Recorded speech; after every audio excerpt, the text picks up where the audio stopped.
अस्सलामुअलैकुम। Programme night addition में हम आपको खुशामदीद कहते हैं। नाज़रीन, मुल्क भर में कोरोना केसेस में दिन ब दिन इजाफा हो रहा है। लॉकडाउन में नरमी के बाद सेहत के निज़ाम पर बोझ भी बढ़ता जा रहा है। जहां सियासी रहनुमा एक मुतफ़क्का लाहे अमल बनाने में नाकाम रहे हैं, वहीं उनकी गैर संजीदगी का मुज़ाहरा उनकी जानिब से जो जारी बयानात हैं उनमें साफ नज़र आता है, दिखाई देता है। परसों जिन खबरों की वफाकी वज़ीर इत्तलात ने तरदीद की थी, आज उन्हीं खबरों की तस्दीक सिंध में तहरीक इंसाफ के रहनुमाओं की जानिब से कर दी गई है। सिंध में तहरीक इंसाफ के रहनुमाओं ने सूबे में गवर्नर राज का मुतालबा किया है। फिरदौस शमीम नकवी कहते हैं कि आर्टिकल 245 के तहत सदर पाकिस्तान को इख्तियार दिया गया है कि जब वो महसूस करें गवर्नर राज लगा सकते हैं। तहरीक इंसाफ के रहनुमा का यह भी कहना था कि चीफ जस्टिस के फैसले ने यह साबित कर दिया है कि सिंध हुकूमत गलत है। आज का ये वतीरा है कि कोई गोली लगने से भी मर जाए तो उसे कोरोना केस कह दिया जाता है। वज़ीर आला मुराद अली शाह रोना धोना बुलेटिन ही सर्व कर सकते हैं। सवाल यह है कि मौजूदा हालात में कोरोना के खिलाफ नुबुर्दाज़मा होने की बजाय सियासी रहनुमा एक दूसरे के खिलाफ नुबुर्दाज़मा क्यों हो रहे हैं? क्या वजह है कि किसी भी जानिब से कोई संजीदा बात नहीं की जाती है, सिर्फ एक दूसरे पर इल्ज़ामात लगाए जाते हैं, जुमले कसे जाते हैं। कल सिंध असम्बली का इजलास भी होना है। अगर इस इजलास में भी ऐसी ही सूरत हाल देखने को मिलती है तो फिर इसका क्या फ़ायदा होगा? आज सुप्रीम कोर्ट ने भी दूसरी तरफ ये कह दिया कि सिंध हुकूमत के फैसलों में तजाद है। सरकारी दफातर आप खोल रहे हैं, निजी इदारे आप लोग बंद कर रहे हैं। आपने सब रजिस्ट्रार ऑफिस खोल दिया है, बड़ी करप्शन का इदारा सब रजिस्ट्रार ऑफिस है। बड़े सख्त रिमार्क्स आए आज सुप्रीम कोर्ट की तरफ से भी। मैं बात करूँगी, मुझे ज्वाइन किया है वज़ीर तालीम सिंध सईद गनी साहब ने मुझे ज्वाइन किया। अस्सलाम वालेकुम, बहुत शुक्रिया गनी साहब आपका। गनी साहब, मौजूदा हालात में जब एक संजीदगी नज़र आनी चाहिए, तमाम सियासी जमातों को, हुकूमत को, अपोजिशन को एक पेज पर नज़र आना चाहिए, लेकिन हम देख रहे हैं कि यहाँ पर तो उल्टी गंगा बह रही है। सिर्फ इल्ज़ामात और जुमले एक दूसरे पर कसे जा रहे हैं। पिछले कुछ दिनों से हम ये बात सुन रहे थे कि गवर्नर राज लगाने की बातें हो रही हैं सिंध में। वफाकी वज़ीर इत्तलात ने 2 दिन पहले इसकी तरदीद की थी, लेकिन आज फिर से तहरीक इंसाफ के रहनुमाओं ने मुतालबा कर दिया है। क्यों इन हालात में आप समझते हैं कि तहरीक इंसाफ के लोगों की तरफ से ये मुतालबा किया जा रहा है कि सिंध में गवर्नर राज लगना चाहिए? क्यों? बेसिकली तो हमारी बदनसीबी है कि हमारे पास जो पीटीआई की क़यादत है सूबा सिंध में इंतहाई गैर जिम्मेदार और मैं समझता हूँ कि शायद बेहिस भी है किसी हद तक। जो इस वक्त पूरे मुल्क में हालात हैं, बल्कि पूरी दुनिया में हालात हैं, वो तकाजा तो इस बात के करते हैं तमाम सियासी जमातों और हुकूमत की तवज्जो सिर्फ एक जानिब हो और वो कोरोना वायरस है। लेकिन यहाँ आपने देखा कि जब से सिंध हुकूमत ने प्रोएक्टिव रोल प्ले किया, जब से हमने कुछ ऐसे इकदाम किए जिसपे कुछ हमारी लोगों ने पजीराई कर दी, मीडिया में थोड़ी हमारी वाह हो गई, वो वाह जो है हमारे गले तो पड़ी लेकिन शायद मुल्क के लोगों के भी गले पड़ गई। और पीटीआई ने ये तय किया हुआ है कि हर वो काम हमने करना है जिससे सिंध हुकूमत को हम परेशान करें, डिस्टर्ब करें, लोगों को इंसाइट करें, हमारी क्रेडिबिलिटी खराब करें, हमारा इमेज खराब करें।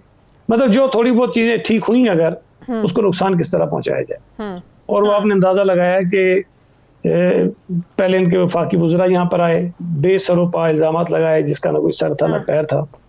फिर उसके बाद तवातुर के साथ वज़ीर आज़म साहब ये बातें करते रहो, फिर यहाँ पर इन लोगों को छोड़ दिया। अगर रोजाना की बुनियाद पर देखिए प्रेस कॉन्फ्रेंस करते, डेली की बुनियाद पर कोई इशू लेकर आते। अब सिर्फ इस बात से अंदाजा लगाइए कि पंजाब में, खैबर पख्तूनख्वा में, इस्लामाबाद में, बलोचिस्तान में इश्यूज वहां पर भी है ना। ट्रेडर्स वहां भी एहतजाज करते थे, वहां भी कारोबार बंद है, ट्रांसपोर्ट वहां भी बंद थी, शॉपिंग मॉल वहां भी बंद थे। लेकिन किसी अपोजिशन जमातों ने ट्रेडर्स के साथ, ट्रांसपोर्टर्स के साथ और किसी ऐसे ग्रोह के साथ जिनका कोई काम मुतासिर हुआ है बैठकर प्रेस कॉन्फ्रेंस नहीं की, इनसाइट उनको नहीं किया, नहीं उनको शेयर नहीं दी। ये सिर्फ सूबा सिंध में होता है। अगर ट्रांसपोर्टर्स बात करते हैं ये उनके साथ बैठ जाते हैं, अगर ट्रेडर्स बात करते हैं ये उनके साथ बैठ जाते हैं। हर वो शख्स जो किसी न किसी परेशानी में है, मतलब ये कि पीटीआई वाले सिंध में, चाहे वो ट्रांसपोर्टर्स हैं, ताजिर हैं, दुकानें खोलने वाले हैं, इन्हें उकसा रहे हैं कि आप खोलें, हम आपके साथ हैं। पीटीआई वाले उकसा रहे हैं उन्हें खोलने पर। वो बिल्कुल उकसाते हैं और ये मैं नहीं कह रहा हूँ, आपका मीडिया खुद कवर करता है ना। जिस दिन यहाँ पर जाके दुकानें जबरदस्ती खुलवाने की बात की गई, उसी दिन पेशावर में दुकानें खोलने पर पुलिस ने फायरिंग की ट्रेडर्स के ऊपर। हाँ, तो पीटीआई की हुकूमत थी, पीपल्स पार्टी की हुकूमत तो नहीं थी ना। अगर हमें कह रहे हैं शॉपिंग मॉल्स खोल दो, तो शॉपिंग मॉल्स बंद करने का फैसला सिंध हुकूमत का तो था ही नहीं। ये तो फेडरल गवर्नमेंट का प्रपोजल था कि शॉपिंग मॉल्स भी बंद करें, शॉपिंग प्लाजा बंद करें, बड़ी मार्केटें बंद करें। ये तो फेडरल गवर्नमेंट के अपने प्रपोजल थे जिस पर हमने फॉलो किया है। हम तो आज भी फेडरल गवर्नमेंट में वजीर आजम की सरबराही में जो एनसीसी की मीटिंग में फैसले हुए, हम उस पर आज भी कायम है। अगर पंजाब कायम नहीं है, केपी के कायम नहीं है, तो भाई उनसे पूछे ना। हमारे ऊपर ऊपर चढ़ाई कर देते हैं कि मॉल, तो ये बददियानती है। सैयद गनी साहब, शॉपिंग मॉल्स खुल रहे हैं, कल सुप्रीम कोर्ट ने भी अपने फैसले में कहा कि अगर केपीके में खुल रहे हैं, पंजाब में खुल रहे हैं, तो सिंध में भी खुलने चाहिए, सिंध में ये ज्यादती नहीं होनी चाहिए। अब जाहिर है आप लोगों ने भी कहा है कि सुप्रीम कोर्ट का फैसला है, हमें मानना है, उसके मुताबिक आप लोग भी शॉपिंग मॉल्स हैं वो खोलने जा रहे हैं। लेकिन मेरा सवाल ये है कि इस रश की वजह से जो अब ज़ाहिर दिन ब दिन बढ़ेगा, ईद करीब आ रही है, 5-6 दिन रह गए हैं, इज्तिमात होंगे, ये बताइएगा कि अगर दिन ब दिन केसेस मज़ीद बढ़ते जाएंगे, डॉक्टर्स तो पहले वार्न कर चुके थे कि खुदा के वास्ते लॉकडाउन में नरमी ना करें, हमारे लिए सब कुछ संभालना मुश्किल हो जाएगा, किसको जिम्मेदार ठहराएंगे अगर सूरत हाल बिगड़ती है, केसेस बढ़ते हैं, हॉस्पिटल्स पर बोझ पड़ता है? फैसला आप कर लीजिएगा, लेकिन आप मेरी बात नोट कर लीजिए, अल्लाह ना करे कि वो वक्त आए जब हमारे मुल्क में हॉस्पिटल्स में जगह नहीं होगी, हमारे मुल्क में हमारे पास इतने डॉक्टर्स नहीं होंगे, इतने पैरामेडिक्स नहीं होंगे जो पेशेंट्स को, बेचारों को ट्रीट कर सकें, तब भी ये सारा गुनाह जो है ना वो सिंध हुकूमत के सर आएगा, तब भी हमारे सर आएगा। अच्छा, क्योंकि हम शायद बहुत आसान टारगेट बनते हैं किसी के लिए भी, और हम पहले दिन से इसीलिए सारे एफर्ट्स कर रहे हैं कि हमें अंदाजा है कि सिर्फ सूबा सिंध में नहीं, जहाँ निस्बतन बाकी सूबों के मुकाबले में हेल्थ सैयद गनी साहब, जब सब कुछ खुल रहा है तो ट्रेनें भी आप लोग चलने दें, इसके आप लोग क्यों खिलाफ है? क्यों आप लोग कह रहे हैं कि अगर वहाँ पर SOPs पर अमल नहीं हुआ तो शेख रशीद को इस्तीफा देना पड़ेगा? भाई शॉपिंग मॉल्स में अगर SOPs पर अमल नहीं होता तो कोई इस्तीफा देगा, कोई इस्तीफा नहीं देगा, तो शेख रशीद साहब के पीछे अब आप लोग क्यों पड़ गए हैं कि उनको इस्तीफा देना पड़ेगा? सब कुछ खुल रहा है, ट्रेनें भी खुलने दें, क्यों मुखालफत कर रहे हैं आप लोग? हम एक चीज की मुखालफत कर रहे हैं, ठीक है, हमने कहा कि जहाज नहीं चलने चाहिए, हम ये कह रहे हैं कि ट्रेन नहीं चलनी चाहिए, हम ये कह रहे हैं कि जो ट्रांसपोर्ट है इंटर प्रोविंशियल वो नहीं चलनी चाहिए। अच्छा, उसके पीछे वजह है और ये एक्सपर्ट्स भी कहते हैं, अगर हम सूबा सिंध में कुछ इकदाम कर रहे हैं, पंजाब की गवर्नमेंट अपने सूबे में कुछ इकदाम कर रही है, बाकी सूबाई हुकूमत अपने इलाकों में कुछ इकदाम कर रही है, तो वहां से अगर आप फ्री ट्रेवल कर देंगे तो मुमकिन है सूबा सिंध से ऐसे लोग चले जाएं जो इन्फेक्टेड हो, जाकर दूसरे सूबों में लोगों को ये ट्रांसफर करें, और ये भी मुमकिन है कि दूसरे सूबों से लोग सूबा सिंध में आ जाएं, वो लोगों को इन्फेक्ट करें। आप काम नहीं कर सकते, ये दुनिया में कहीं नहीं होता इस तरह से कि आप जहां इतनी बड़ी वबा से जंग लड़ रहे हो और आप लोगों को ट्रांसपोर्टेशन की बिल्कुल एक फ्री हैंड दे दें कि जहां जिसको मर्जी चला जाए, होता नहीं है। तो बहरहाल अब अगर कुछ चीजें हम पर मुसलत की जा रही हैं, ट्रेन के खोलने के फैसले से हमने इख्तलाफ किया, जहाज के चलाने के फैसले से हमने इख्तलाफ किया, और हमने नहीं किया। NCC की मीटिंग में, NCOC की मीटिंग में अक्सरियती लोगों का फैसला था कि ये नहीं होना चाहिए। अगर अक्सरियत ये कहती थी ये नहीं होना चाहिए, तो फिर वज़ीर आज़म किसके कहने पर ये फैसले करते हैं? इसका जवाब तो वही देंगे ना कि अगर एक आपने फोरम बनाया है, एक आपने ऐसा प्लेटफॉर्म बनाया है जिसपे तमाम सूबे आकर बैठते हैं और आप खुद कहते हैं कि हम कंसेंसस बनाते हैं, डेवलप करते हैं, जो फैसला होता है उसको मानते हैं, तो वहां तो ये फैसला हुआ था कि ट्रांसपोर्ट नहीं चलेगी, वहीं ये फैसला होगा ट्रेन नहीं चलेगी। NCC की मीटिंग में ये सारे फैसले हुए हैं? जी बिल्कुल हुए हैं, मिनट्स आपको भेज दूंगा मैं। NCC की मीटिंग में हुए हैं, अगर उनको रिव्यू करना भी है तो दोबारा NCC की मीटिंग होनी चाहिए। अच्छा सईद गनी साहब, चीफ जस्टिस ऑफ पाकिस्तान ने सुप्रीम कोर्ट में कोरोना वायरस केस खुद नोटिस केस की समाअत की, आज भी समाअत हुई। चीफ जस्टिस साहब ने ये कहा कि जो सिंध है इसके फैसले में बड़ा वाज़ेह तज़ाद है, सरकारी दफातर आप खोल रहे हैं, निजी दफातर आप लोग बंद कर रहे हैं, आपने सब रजिस्ट्रार ऑफिस खोल दिया, बड़ी करप्शन का इदारा ये दफ्तर है, करप्शन की तमाम मीटिंग्स यहाँ पर होती हैं, कौन से निजी इदारे अभी तक बंद हैं? नंबर 1। नंबर 2, दूसरा सवाल ये कि स्कूलों को खोलने के हवाले से क्या कोई आप लोग अपने फैसले में तब्दीली करेंगे? क्योंकि ऑल प्राइवेट स्कूल्स एसोसिएशन वाली भी अदालत में चले गए और कह रहे हैं कि सब कुछ जब खुल गया तो आप स्कूल खोलने की भी इजाज़त दें, तो क्या फैसला करेंगे आप लोग? कोई तब्दीली हो सकती है स्कूल खोलने के हवाले से? देखिए, आपने मुख्तलिफ बातें कही हैं, तो ज़रा मुझे भूल जाऊँ तो मुझे याद करा दीजिएगा। देखिए, पहली बात तो यह है कि सिंध हुकूमत के फैसलों में जितनी क्लैरिटी है शायद किसी सूबे में नहीं, वफाकी हुकूमत में भी नहीं। हमने बड़े सोच समझकर मशावरे के साथ सारे फैसले किए। हमने ये नहीं किया कि एक दिन एक फैसला किया और पता चला 2 दिन के बाद उसको हमने चेंज कर दिया हो अचानक से बगैर कोई वजह बताए। जहां तक सब रजिस्ट्रार ऑफिस की बात है, वजीर आजम ने खुद कंस्ट्रक्शन इंडस्ट्री को काम करने की इजाजत दी, और कंस्ट्रक्शन में जब आप ये इजाजत देते हैं कि आप जमीन खरीदें और उस पर जाके सारी चीजें करें, तो जाहिर है कि उसमें आपको ये रेवेन्यू ऑफिस की जरूरत पड़ती है। और हमें कोई हर्ज नहीं है, हम तो कंस्ट्रक्शन का काम भी बंद कर देंगे, हमें कह दें, सुप्रीम कोर्ट कह दे कि जी चूंकि रेवेन्यू ऑफिस बंद कर दें, कंस्ट्रक्शन का काम भी बंद कर दें, हमें कोई एतराज नहीं है। लेकिन ये उसके साथ कनेक्टेड है, और सिर्फ ये नहीं खुला, उसके साथ कनेक्टेड तमाम अलाइड बिजनेसेस जितने भी थे वो सबके सब हमने खोल दिए एनसीसी के फैसले के मुताबिक, हालांकि हमारा ओपिनियन डिफरेंट था। हमने चूंकि फैसला हुआ था हमने खोल दिया। जहां तक स्कूलों की बात है, देखिए स्कूलों में आज मुझे पता चला है कि हांगकांग में 23 जनवरी तक स्कूल बंद कर दिए हैं और शायद वहां पिछले कुछ हफ्तों से कोई नया केस भी नहीं आ रहा है। वो बच्चों पर कोई रिस्क नहीं लेना चाहते हैं। सिमिलरली हम भी यही कहते हैं। मैं ये पूछना चाहता हूं आपसे, अगर आज की तारीख में हम स्कूल खोलने का ऐलान कर दें, आप अपने बच्चों को स्कूल भेजेंगे? जाहिर है सब पेरेंट्स डरे हुए हैं, कोई भी नहीं भेजेगा, वालिदैन नहीं भेजेंगे। बात ये है कि सिर्फ स्कूल खोल देना मसले का हल नहीं है। स्कूल हमने उन हालात में खोलने हैं जब पेरेंट्स भी कंफर्टेबल हों कि वो बच्चों को बगैर खौफ के स्कूल भेज दें। हाँ, बिल्कुल। असल में स्कूल पहला वो काम था जो हमने किया था, स्कूल हमने बंद किए थे। और स्कूल आखिरी वो जगह होगी जो हम खोलने का फैसला करेंगे। ये मैं वाज़ेह तौर पर कह रहा हूँ, ये शायद हमारे जो प्राइवेट स्कूल मैनेजमेंट एसोसिएशन को बुरा लगेगा, लेकिन हम अपने बच्चों की सेहत पर कोई कंप्रोमाइज नहीं करना चाहते। मुझे पता है कि स्कूल्स के ऊपर इसका नेगेटिव इम्पैक्ट आ रहा है। स्कूल्स बंद हो सकते हैं, उनके अखराजात पूरे नहीं हो रहे हैं, वो तनख्वाहें लोगों को नहीं दे पाएंगे, वो किराए नहीं अदा कर पाएंगे, मुझे अंदाजा इस बात का। लेकिन क्या सिर्फ उनके किराया अदा करने के लिए? सिंध सईद गनी साहब मेरे साथ थे, बहुत शुक्रिया आपका। नाज़िर, मुझे प्रोग्राम में एक ब्रेक लेनी है, वापस आते हैं एक छोटे से वक्फे के बाद।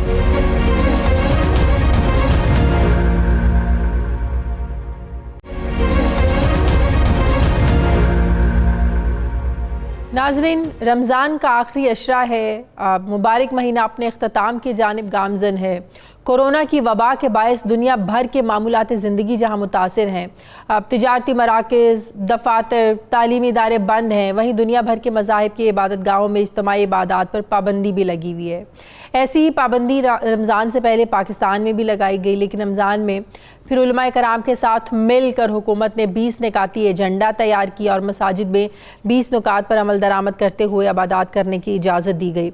इन SOPs पर कितना अमल हुआ, कितना नहीं हुआ और अमल ना होने का कौन जिम्मेदार है, ये तो बिल्कुल एक अलग मामला है। लेकिन कल मुफ्ती तकी उस्मानी साहब की जानिब से ये बयान सामने आया कि मुसलमान रमज़ान अल मुबारक और इसके आखिरी अशरे के बाकी लम्हात में मसाजिद को बाजमात नमाज़ों से आबाद करें, ईद की नमाज भी मुमकिन एहतियाती तदाबीर के साथ अदा करें। उनका अपने बयान में ये भी कहना था कि मौजूदा हालात में गैर मुअय्यना मुद्दत तक ना कारोबार ज़िंदगी को रोका जा सकता है और ना अब इज्तिमाई इबादतों को बंद किया जा सकता है। जबकि सऊदी मुफ्ती आज़म का उन्होंने जो बयान दिया है वो कहते हैं कि गैर मामूली हालात में और मौजूदा आलमी वबा की सूरत हाल में ईद की नमाज घर पर अदा करना मुनासिब अमल है। ईद की नमाज घर पर पढ़ी जा सकती है। ईद की नमाज के हवाले से उन्होंने कहा कि इस पर अगर लोग इज्तिमात में नहीं जाना चाहते तो घर पर अदा करें, जबकि नमाज अकेले और बाजमात भी अदा की जा सकती है। अब पाकिस्तान में ईद की नमाज किस तरह अदा की जाएगी? क्या 20 निकाती एजेंडे पर अमल किया जाएगा या खुले मैदानों में जैसे पहले नमाज ईद होती थी वैसे अदा होगी? इस सब पर मैं बात करूँगी। मुझे प्रोग्राम में ज्वाइन किया है चेयरमैन रोयत हिलाल कमेटी मुफ्ती मुनीबुर रहमान साहब ने। अस्सलाम वालेकुम, बहुत बहुत शुक्रिया मुफ्ती साहब, आपने वक्त दिया। मुफ्ती साहब, अब कोरोना की वजह से रमज़ान में जब मसाजिद में इबादत का मामला आया तो फिर उलमाए कराम के साथ एक 20 निकाती एजेंडा तय किया गया। अब जब आखिरी अशरे की इबादत ज़ाहिर शुरू हो गई हैं, मुफ्ती तकी उस्मानी साहब ने कहा है कि लोग बिला खौफ व ख़तर जो हैं वो इबादत करें, इज्तिमात भी होंगे, नमाज ईद भी होगी, नमाज ईद के भी इज्तिमात होंगे। ज़ाहिर है अभी लोगों में वो खौफ व हिरास तो है कोरोना को लेकर। लोग सवाल ये कर रहे हैं, क्या नमाज ईद घर पर अदा की जा सकती है या बड़े बड़े इज्तिमात अगर होंगे तो क्या उन्हीं SOPs के तहत होंगे? बिस्मिल्लाहिर्रहमानिर्रहीम। सबसे पहले तो मैं अल्लाह तबारक व तआला का करोड़ों बार शुक्र अदा करता हूँ कि पाकिस्तान दुनिया भर में वाहिद मुल्क है कि जिसकी मस्जिदें एक दिन के लिए भी वीरान नहीं हुई, आबाद रहीं और रमज़ान मुबारक के महीने में भी आबाद रहीं और तमाम इबादतों का सिलसिला जारी व सारी रहा। इसके लिए मुल्क भर के उलमा का सदर पाकिस्तान जनाब डॉक्टर आरिफ अलवी साहब के साथ एक मुफस्सल वाहदा हुआ, 20 निकाती। हमारे मीडिया के हजरात शोर तो बहुत मचाते हैं, लेकिन मीडिया समेत आज की तारीख तक कोई भी शोबा बता दें कि जिसका इतना जामे SOP स्टैंडर्ड ऑपरेटिंग प्रोसीजर या ज़ाब्ता कार तय किया गया हो जो मस्जिदों के लिए तय किया गया है। फिर मस्जिदों में अल्हम्दुलिल्लाह उसकी पाबंदी की गई। जब मैं मसाजिद के लिए कोशिश कर रहा था और तमाम उलमा लगे हुए थे, तो ये प्राइवेट मीडिया के स्टूडियोज़ में जितने हमारे लिबरल करम फरमा हैं, इन्होंने यलगार कर दी और पैदर पे प्रोग्राम किए, मुझे निशाना बनाया कि मस्जिदें खुल जाएंगी, तबाही आएगी, आफत आएगी। लेकिन अल्हम्दुलिल्लाह अला एहसान ही मस्जिदों से न कोई तबाही आई, न कोई आफत आई, न कोई वबा फैली, बल्कि मस्जिदों का नमाज पाकीज़ा माहौल था। लोगों ने अल्लाह की बारगाह में इल्तिजाएं की, दुआएं की, मग़फ़िरत की दुआएं मांगी और अल्लाह ताला ने इस कोरोना वायरस को एक बड़ी तो कोई शक नहीं है, मसाजिद से ज़्यादा पाक, साफ, शफाफ और बाबरकत कोई जगह नहीं है। नमाज ईद के हवाले से गुजारिश करें, बताएं प्लीज़ कि ये नमाज ईद घर पर अदा की जा सकती है या मौजूदा हालात को देखते हुए ख़ास तौर पर सोच समझ कर खुले बड़े इज्तिमात होने चाहिए। ज़ाहिर है मसाजिद में तो एक मखसूस जगह होती है, मखसूस तादाद में लोग अंदर जा सकते हैं, और अगर इज्तिमा ज़्यादा हो तो क्या जो नमाज ईद है एक से ज़ायद ईद नमाज पढ़ी जा सकती है, एक से ज़ायद खुतबे हो सकते हैं? नमाज ईद घर पर अदा नहीं की जा सकती। अच्छा। ये मुसलमानों की जमीयत का, इज्तिमाइयत का, शौकत का इजहार है। सुन्नत भी ये है कि नमाज ईद जहाँ पर सहूलत दस्तयाब है खुले मैदान में अदा की जाए। सही। और जो डॉक्टर्स हैं वो भी यही मशवरा देते हैं कि नमाज ईद खुले मैदान में अदा की जाए। लिहाजा पाकिस्तान के शहरों में जहाँ जहाँ मैदान मौजूद हैं, हुकूमतों को सहूलतें फराहम करनी चाहिए कि ईद की नमाज लोग खुले मैदान में अदा करें, फासले के साथ खड़े हों तो कोई मसला पेश नहीं आएगा। सही। अलबत्ता गुंजान आबादी के वो शहरी इलाके कि जहाँ खुले मैदान मुयस्सर नहीं हैं, तो हमने पहले ही फतवा दिया हुआ है कि एक से ज़्यादा ईद की नमाजें और जुमे की नमाजें अदा की जा सकती हैं। जुमे की नमाज अलग अज़ान, इक़ामत और 2 खुतबों के साथ, और ईद की नमाज अलग जमात और 2 खुतबों के साथ मुनासिब वक्फे से अदा की जा सकती है। इसमें कोई इश्काल नहीं है। और अगर मजमा ज़्यादा है तो उसके लिए भी दरमियानी रास्ता निकल आएगा। मुसलमानों को कोशिश करनी चाहिए कि अल्लाह की इबादत का रास्ता खोला जाए। सब इज्तिमाई तौर पर अल्लाह की बारगाह में इल्तिजा करें कि वो इस कोरोना वायरस की वबा से, इस आफत से हम सबको, अहले पाकिस्तान को, तमाम मुस्लिम ममालिक को और पूरे आलम इंसानियत को निजात अता फरमाए। सही। मुफ्ती साहब, मेरा आपसे आखिरी सवाल, जब भी आखिरी अशरा शुरू होता है, बल्कि जब से होश संभाला है, हम लोगों ने एक सवाल सुनते आ रहे हैं कि पूरे मुल्क में एक ईद क्यों नहीं हो सकती। अब सवाल हम उठाते भी हैं कि वाकई पूरे मुल्क में एक ईद क्यों नहीं हो सकती। एक तो आपसे गुजारिश है इस सवाल का जवाब दे दीजिए जो हर साल हर एक के जहन में उठता है। नंबर 2, दूसरा, रोयत हिलाल कमेटी का इजलास 23 तारीख को आप बैठेंगे चांद देखने के लिए, बाकायदा इजलास होगा?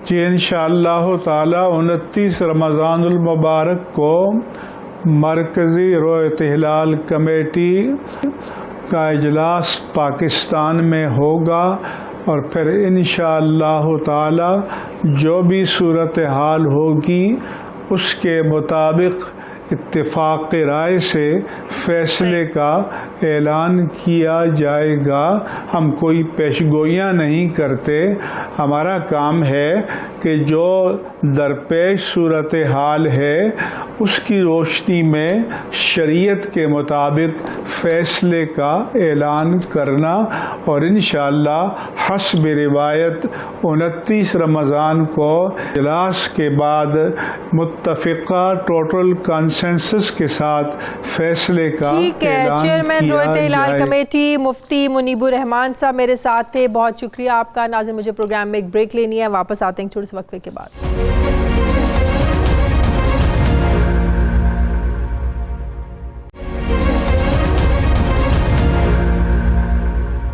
नाज़रीन, आलमी सतह पर कोरोना की तबाहकारियाँ जारी हैं। दुनिया भर में आलमी वबा से मुतासरा अफराद की तादाद 50 लाख के करीब पहुँच गई है।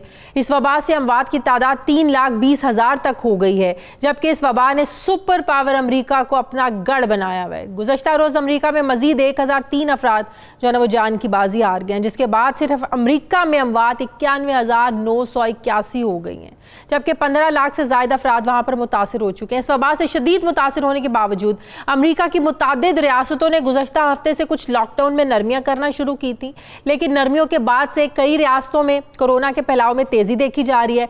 न्यूयॉर्क शहर में लॉकडाउन को बरकरार रखे जाने से वहाँ पर कोरोना फैलाव में कमी हुई है, जबकि दीगर रियासतों में केसेस में इजाफा रिकॉर्ड जो किया गया है। कोरोना के इसी फैलाव की रफ्तार के बाद माहिरीन सेहत ने रियासती हुकूमतों को खबरदार किया है कि अगर लॉकडाउन में मजीद नरमी की गई तो आदादो शुमार तब्दील हो सकते हैं, बढ़ सकते हैं, हलाकतें अंदाजों से कई ज्यादा भी हो सकती हैं। यूनिवर्सिटी ऑफ वाशिंगटन में होने वाली एक तहकीक के मुताबिक माहिरीन ने नए आदादो शुमार से तखमीना लगाया है कि अगर यही सूरत हाल बरकरार रही तो अगस्त के आगाज तक अमरीका भर में हलाकतों की तादाद 1,34,000 तक पहुंच जाएगी।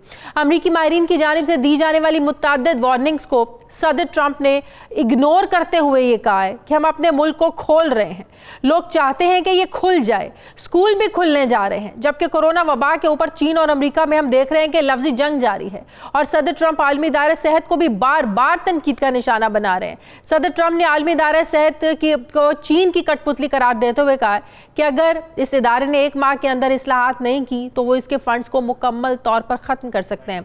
आलमी इदारे सेहत की जानिब से कोरोना की पैदाइश पर तहकीकात के लिए एक करारदाद भी मंजूर की गई है, जिस पर चीन का ये कहना है कि दुनिया को फिलहाल इस वबा से लड़ना चाहिए, तहकीकात वबा के खात्मे के बाद होनी चाहिए, जबकि इसके साथ साथ दुनिया भर में कोरोना की वैक्सीन के हवाले से भी पेशरफ्त हो रही है। मैं बात करूंगी इस वक्त अमेरिका में सूरत हाल है क्या। मुझे ज्वाइन कर रहे हैं माहिर अमराज कोरोना डॉक्टर फैसल मसूद हैं, ह्यूस्टन टेक्सास से मुझे ज्वाइन कर रहे हैं और ये 3 महीने से कोरोना के जो पेशेंट्स हैं उनको डील कर रहे हैं। अस्सलाम वालेकुम, बहुत बहुत शुक्रिया डॉक्टर फैसल साहब आपका।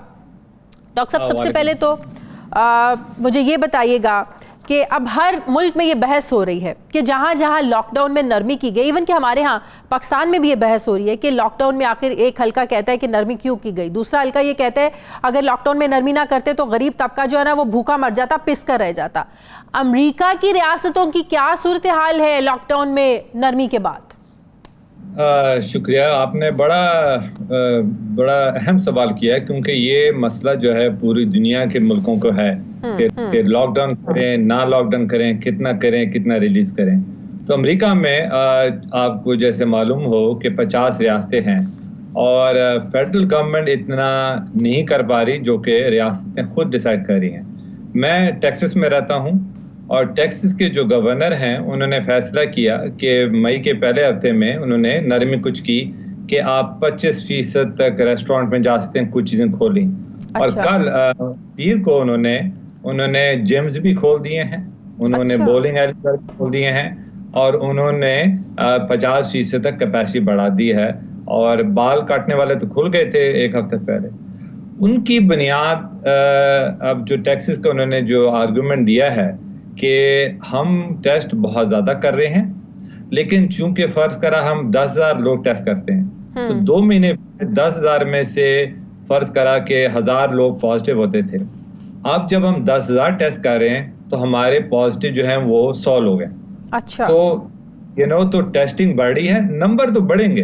हाँ। क्योंकि लेकिन ये कि जो कहते हैं ना इन्फेक्शन रेट, मतलब ये कि आपने टेस्ट 10,000 किए, जो पहले 1,000 पॉजिटिव होते तो अब 100 है, इसका मतलब कि बेहतरी हो रही है। उसकी बुनियाद उन्होंने कहा। अब जो डॉक्टर्स और हेल्थ अथॉरिटीज हैं उनका थोड़ा सा डिफरेंट पॉइंट ऑफ व्यू है कि बिल्कुल खुली छुट्टी ना दी जाए, क्योंकि इससे अमवात और बीमारियां। ये बताइएगा कि वहां पर भी लॉकडाउन में रियासती हुकूमतों ने प्रेशर में आकर, दबाव में आकर की है। जैसे मैं पाकिस्तान का, आपको भी पता होगा जाहिर है कि ताजिर बिरादरी, कारोबारी तबका, स्कूल्स वाले कह रहे हैं कि स्कूल्स खोले, वहां पर भी हुकूमतों पर ये प्रेशर था कि आप कारोबार खोलें? बिल्कुल, बहुत प्रेशर है। क्योंकि मैं आपको ये बता सकता हूँ कि अनएम्प्लॉयमेंट रेट, यानी कि जिनको नौकरी नहीं मिलती, जो कि यहाँ पे 3% होता था, वो तकरीबन 15-20% हो गया। 30 मिलियन लोगों ने पिछले महीने में अनएम्प्लॉयमेंट के लिए फाइल किया, मतलब है कि वो बेरोजगार हो गए। तो बहुत प्रेशर है हुकूमतों पे, और बल्कि लोग तो यहाँ पे कहते हैं जी हमें आप नौकरी नहीं देंगे तो हम तो करेंगे। हाँ। तो ये कश्मकश है। और हमारा जो जैसे डॉक्टरों का और हेल्थ अथॉरिटी का है कि हम कहते हैं चलें, आपने नहीं करना तो, लेकिन कुछ बेसिक चीजें तो हर हालत में करनी है। आपने मास्क करना है तो आपने सोशल डिस्टेंसिंग रखिए और अपना हाथ दीजिए, क्योंकि खतरा जा नहीं रहा है। अब आप ठीक है कर रहे हैं, हम किसी को जबरदस्ती तो नहीं कर सकते, लेकिन आवाम से दफा कर सकते हैं। बिल्कुल सही। अच्छा, एक और विजन भी है यहाँ पर, और मैं आपसे भी पूछना चाहती हूँ कि अमेरिका में भी ऐसा हो रहा है। यहाँ पर तो बहुत लोग शिकायत कर रहे हैं कि एक शख्स ने अगर टेस्ट कराया तो वो एक लैब से पॉजिटिव आता है तो दूसरी लैब से नेगेटिव आता है। अब समझ में नहीं आ रही है किट्स की प्रॉब्लम है, करने वालों की प्रॉब्लम है, क्या अमेरिका में भी ऐसी कुछ शिकायत हैं टेस्टिंग के हवाले से? जो टेस्ट जो सबका जो नाक में टेस्ट करते हैं उसकी जो सेंसिटिविटी का मतलब होता है कि कितना सही रहेगा, तो उसकी सेंसिटिविटी सही है नहीं की जो है शरात है 75%, 75% रिलायबल है। और जो बलगम से टेस्ट करते हैं, जिसको बीमार ज्यादा बलगम से, उसकी जो सेंसिटिविटी या सही होने की है दैट इज अबाउट 95%। तो नेजल टेस्ट अगर आपका आता है तो 75% रिलायबल है। तो इसका मतलब सकता है कि आप आज नेगेटिव हों और कुछ दिन बाद पॉजिटिव हो जाएं, तो ये जरूरी नहीं कि कोई हर चीज जाली है। इसमें यहाँ पे भी होता है कुछ पेशेंट जो पहले नेगेटिव होते हैं वो पॉजिटिव। इसमें सबसे जो इम्पोर्टेंट चीज है कि आपको आपका तबीयत कैसी है। अगर आप तबीयत खराब हो रही है तो दोबारा टेस्ट कराइए। अगर तबीयत नहीं खराब हो रही तो जरूरी नहीं है कोई। तो इसमें क्योंकि अगर आप कराते रहेंगे टेस्ट, उसमें कोई नहीं होगा। आपकी तबीयत बहुत ज्यादा है कि अगर सांस की हो रही है, अगर आपकी तबीयत और खराब हो रही है, बुखार हो रहा है, तो वजह नहीं तो फिर कराइए, क्योंकि टेस्ट में यहाँ भी वेरिएबिलिटी। कुछ साइंसदानों ने ये भी कहा, कुछ डॉक्टर्स ने भी ये कहना शुरू कर दिया कि पूरी दुनिया में जब तक एक पेशेंट भी रहेगा कोरोना का, ये वबा खत्म नहीं हो सकती। तो इसका मतलब ये है, ये समझ लिया जाए कि दुनिया में जब तक इसकी वैक्सीन नहीं आ सकती, भले उसको 1 साल लग जाए, भले उसको 2 साल लग जाए, ये वबा हर साल आती रहेगी, फैलती रहेगी और दुनिया को ऐसे इससे लड़ना पड़ेगा। इज इट ट्रू कि जब तक एक पेशेंट भी दुनिया में रहेगा पेशेंट, तो ये बीमारी खत्म नहीं होगी कभी? देखें जी, ये जो कोविड-19 है वो बाकी जो वायरल नमूनिया होते हैं, जो को आपने सुना होगा फ्लू हो गया, तो वो भी वायरल नमूनिया होते हैं। तो उनकी वैक्सीन से ये होता है कि बहुत सारे लोगों को नहीं होता, लेकिन होता है कुछ लोगों को। हाँ। तो ये कोविड-19 भी एक किस्म का नमूनिया बन जाएगा, लेकिन वैक्सीन से ये फायदा होगा कि बहुत कम लोगों को होगा, और होगा भी तो और कम होंगे। फ्लू से पिछले जो 5 महीने में अक्टूबर से फरवरी तक अमेरिका में 40,000 लोग मरे थे, लेकिन कोई हेडलाइन नहीं थी, तो लोगों को इन्फेक्टेड है। तो लेकिन हम एक डर से नहीं, बल्कि उसको आपने जैसे मेंशन किया, वैक्सीन का भी काफी काम हो रहा है और आ जाएगी, लेकिन उस दौरान में मास्क पहनना, हाथ साफ करना और सोशल डिस्टेंसिंग ना से नहीं भूलना चाहिए। और ये है कि देखें जी, बहुत जरूरी बात ये कि आपको हो सकता है कुछ ना हो, लेकिन आपके जो आस-पास में बुजुर्ग हैं और जो वो वनरेबल है, आपको कुछ भी ना हो, तो ये ना आप ख्याल नहीं तो दूसरों का ख्याल कीजिए। ठीक है, बहुत बहुत शुक्रिया डॉक्टर फैसल मसूद अमेरिका से मेरे साथ थे। नाज़रीन, मुझे प्रोग्राम में एक ब्रेक लेनी है, वापस आते हैं एक छोटे से वक्फे के बाद।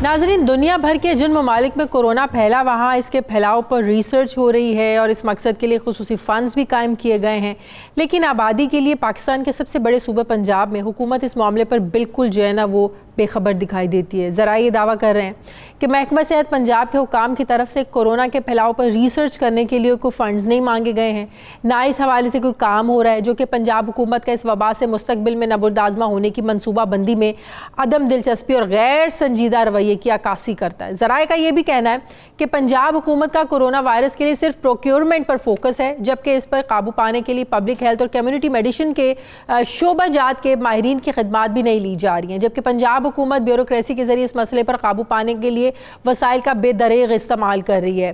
पंजाब हुकूमत की तरफ से किए गए इकदाम में पब्लिक हेल्थ एक्सपर्ट्स की खिदमात ना लेने का भी इंकशाफ हुआ है, जबकि मुतासरा अफराद के तशखीसी टेस्ट करने में प्रोफेसर्स ऑफ पैथोलॉजी की खिदमात भी नहीं ली गई हैं और इन्हिसार सिर्फ लैब टेक्नीशियंस पर किया जा रहा है, जबकि हुकूमत की जानिब से इमर्जिंग डिजीज़ सेंटर बनाने के लिए भी कोई कोशिश नहीं की गई है। आपको ये भी बताएं कि पंजाब हुकूमत ने सूबे में कोरोना वायरस की वबा पर काबू पाने, मुतासरा अफराद के लिए करंतना और आइसोलेशन वार्ड्स कायम करने, पैरामेडिक्स और डॉक्टर्स के लिए पर्सनल प्रोटेक्शन किट्स, अद्वियात की खरीदारी और गरीब अफराद की इमदाद करने के लिए 15 अरब के फंड्स जारी और इस्तेमाल किए हैं और तमाम खरीदारी इमरजेंसी में पेपरा कवायद को नरम करके की गई है। इस सब पर मैं बात करूँगी नुमाइंदा खुसूसी अनवर हुसैन सुमरा से। बहुत शुक्रिया अनवर आपका जी। सबसे पहले तो ये मुझे बताएं कि महकमा सेहत इस पर रिसर्च करने को तैयार नहीं है या फंड्स ना देना ये रुकावट है?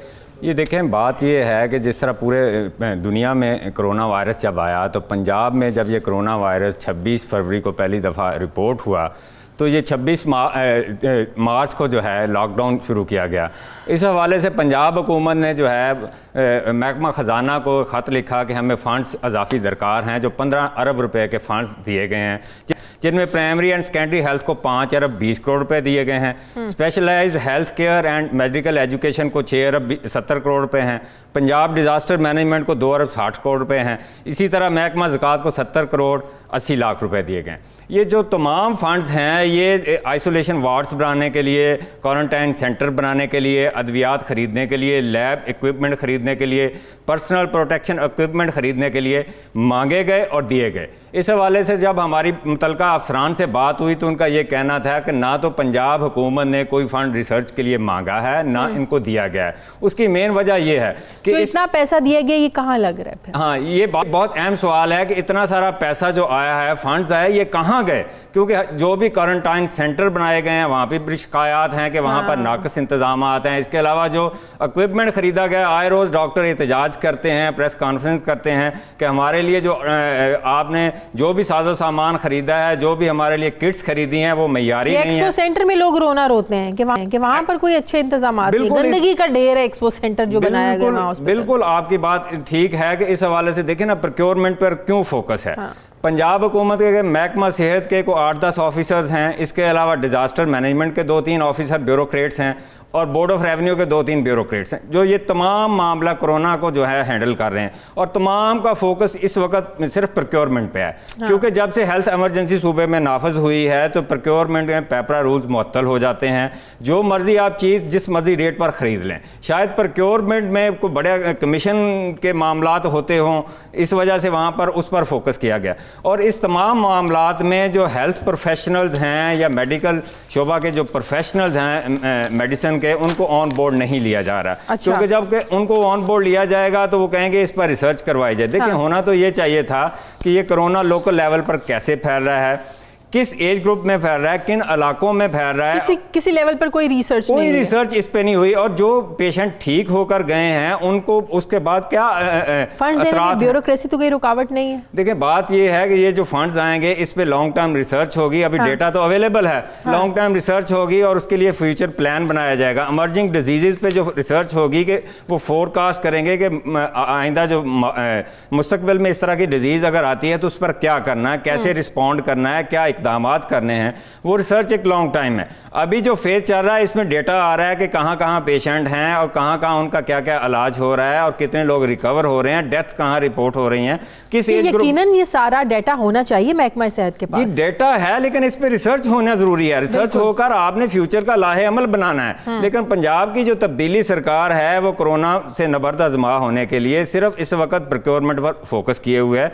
इसके अलावा 10 अरब रुपए के फंड इंसाफ इमदाद के नाम से 25 लाख खानदानों को देने के लिए वो भी काम शुरू किया गया है। जबकि आपको चाहिए था कि इस पे लॉन्ग टर्म प्लान करते, हेल्थ प्रोफेशनल्स को, पब्लिक हेल्थ प्रोफेशनल को स्पेशली आप साथ लेते हैं, क्योंकि दुनिया भर में इस वक्त पब्लिक हेल्थ प्रोफेशनल जो हैं वो इस पर रिसर्च कर रहे हैं कि इसकी फैलाव की क्या वजह थी, इसके पीछे मुहर्रकात क्या हैं, लोकल इसकी ट्रांसमिशन कैसे हो रही है, उसको कैसे रोका जा रहा है। लेकिन पंजाब में सूरत हाल ये है कि कोई कोऑर्डिनेशन नहीं है, असल हकायक पर या असल मसले पर इशू नहीं, रिसर्च नहीं हो रही, बल्कि सारा फोकस ब्यूरोक्रेसी का भी फोकस और गवर्नमेंट का भी फोकस वो ये है कि खरीदारी कैसे करनी। और ये पैसा 15 अरब रुपए बहुत ज़्यादा हैं।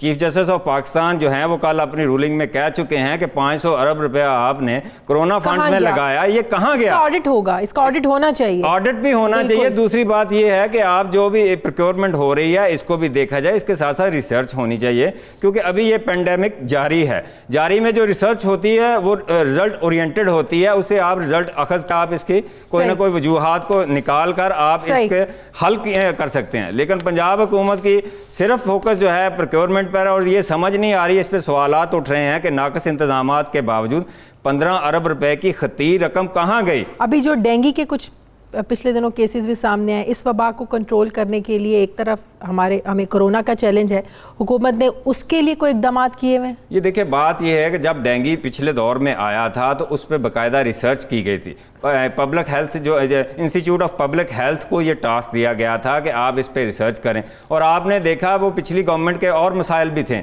लेकिन उन्होंने डेंगू पर बहुत अच्छा काबू पा लिया, बड़ा काम किया था। और इस पर फंड्स भी बहुत कम लगे थे। डेंगू पर तकरीबन को 4-5 अरब रुपए लगे थे। अब 15 अरब रुपए आप लगा रहे हैं लेकिन रिसर्च नहीं कर रहे। आप प्रोक्योरमेंट पे जोर दे रहे हैं, शायद वहां पर कोई कमीशन के मामलात ऐसे हों, और ब्यूरोक्रेसी जो है आपको पता है वो फिगर्स के साथ खेलने का। उम्मीद है आप ढूंढ निकाल लाएंगे। बहुत बहुत शुक्रिया अनवर हुसैन सुमरा मेरे साथ है। नाज़रीन, हमारे आज के प्रोग्राम का एडिटोरियल।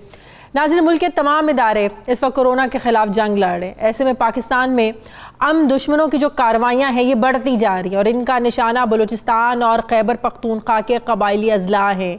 बलूचिस्तान में दहशतगर्दी के आज 2 वाक़यात पेश आए हैं, जबकि एक वाक़या शुमाली वज़ीरिस्तान में पेश आया। बलूचिस्तान में दहशतगर्दी के 2 वाक़यात में 6 फ़ौजी जवानों समेत 7 अफराद शहीद हुए। ये बलूचिस्तान में पाक फ़ौज पर हमले का हाल ही में दूसरा बड़ा वाक़या पेश आया। गुज़श्ता हफ्ते भी सड़क किनारे नस्ब बारूदी मवाद के जरिए फ़ौज की गाड़ी को निशाना बनाया गया था, जिसमें 6 जवान शहीद हो गए थे। जबकि खैबर पख्तूनख्वा में शुमाली वज़ीरिस्तान के इलाके मीरली के करीब एक पुरहुजूम बाजार में धमाका खिज डिवाइस फटने से एक फ़ौजी जवान शहीद, जबकि 3 ज़ख्मी हुए हैं। अगर गुज़श्ता 1 माह के आदाद शुमार की बात की जाए तो 1 माह में ज़िला शुमाली वज़ीरिस्तान में अस्करियत पसंदों के हमले में 13 सिक्योरिटी एहलकार शहीद, जबकि 9 ज़ख्मी हुए हैं। पाक फ़ौज ने दहशतगर्दी के खिलाफ एक तवील जंग लड़ी है और पाक सरजमीन से दहशतगर्दों का सफाया किया है। ये इक्का दुक्का होने वाले जो वाक़यात हैं, अब ये भी इन दहशतगर्दों की वाक़यात की वजह से हो रहे हैं, जिनका खात्मा यकीनन इंशाअल्लाह ज़रूर होगा। जबकि इसमें बैरूनी हाथ, ख़ास तौर पर भारत के किरदार को किसी भी सूरत नज़रअंदाज नहीं किया जा सकता। इस जंग में पूरी कौम पाक फ़ौज के शाना बशाना खड़ी है और हमें अपने शौदा पर फ़ख्र है। नाज़रीन, ये था हमारा आज का प्रोग्राम के लिए फ़ीडबैक ज़रूर दीजिएगा। अपना ख्याल रखिएगा। मेरी आपसे मुलाकात होगी कल। मुझे इजाज़त दीजिए। अल्लाह हाफ़िज़।